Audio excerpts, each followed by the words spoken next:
ஒரு சிறிய கிராமத்தில் பசுமையான வயல்களுக்கு நடுவே கந்தன் என்ற விவசாயி வாழ்ந்து வந்தார். அவருக்கு வயது ஏறக்குறைய 50 இருக்கும். ஆனால் அவரது கண்கள் இளமை துள்ளலுடன் இருந்தன. காரணம், அவர் நிலத்தை தன் பிள்ளைகள் போல நேசித்தார்.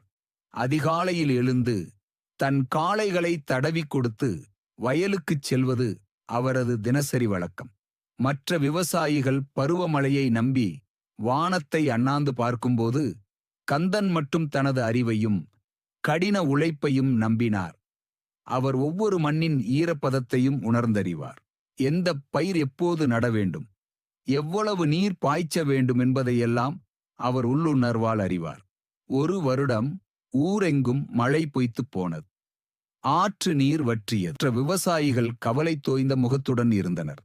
ஆனால் கந்தன் மட்டும் அமைதியாக இருந்தார். அவர் தனது வயலின் வரப்புகளை உயர்த்தினார். ஏற்கனவே இருந்த சிறிய கிணற்றை ஆழப்படுத்தினார். சொட்டு நீர்ப்பாசன முறையை அமைத்தார். ஊர் மக்கள் அவரை பார்த்து சிரித்தார்கள்.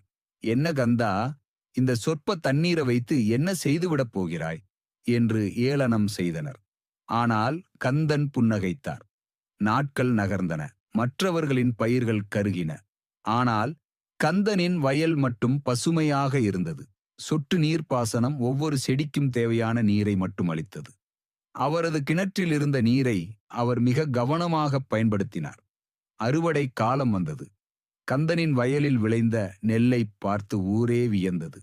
அந்த வறட்சியிலும் அவர் நல்ல மகசூல் எடுத்திருந்தார்.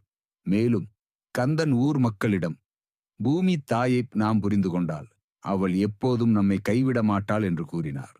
இது போன்ற மேலும் புதிய வீடியோக்களை பார்க்க S2S Kids சேனலை சப்ஸ்கிரைப் செய்யவும்.